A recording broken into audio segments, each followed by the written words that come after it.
How to play Cross the River. You are nomadic hunter-gatherers living in Stone Age Britain, where, rumor has it, the ice has begun to melt.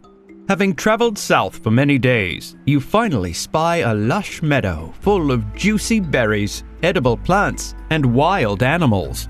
However, between you and the meadow is a raging river of melted ice water. Which tribe will make it to the meadow first? Cross the river at your peril. Aim of the game: using rocks and logs, get your whole tribe across the river without anyone getting wet or falling in. Rules: if any part of any player touches the water, the whole team must start again. The rocks and logs are extremely heavy. They have to be picked up and carried. If a player rolls, slides, or throws a rock or log, the whole team must start again. You will need 1 log per tribe, an aerobic step, 1 island per tribe, a gym mat, large hoop or area marked on the ground, 1 rock per player in tribe colors, spot markers or marker cones, chalk or tape if needed to mark the start and finish lines. How to play: 1. First, set up the equipment. 2. Next, get into equal teams. 3. Spend 1 minute discussing strategy. 4.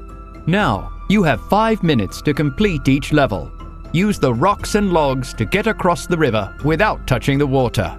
The first team to get all their players safely onto the island or to the meadow wins that round. 5. In between each round, share ideas and strategies. 6. The tribe that completes first is the winner. Since they made it to the meadow first, each having lost 1 rock, they must surely be the strongest and wisest tribe with the best team spirit. Level 1. Be the first tribe to reach halfway island. Level 2. Get all the way across the river. Use the island as a checkpoint to save your game. If someone touches the water after saving the game, your tribe can return to the island. Level 3. The water has washed away one of your rocks. Get to the island with 1 rock fewer. Level 4. Using the same number of rocks as in Level 3, be the first tribe to get all the way across the river. Use the island as a checkpoint.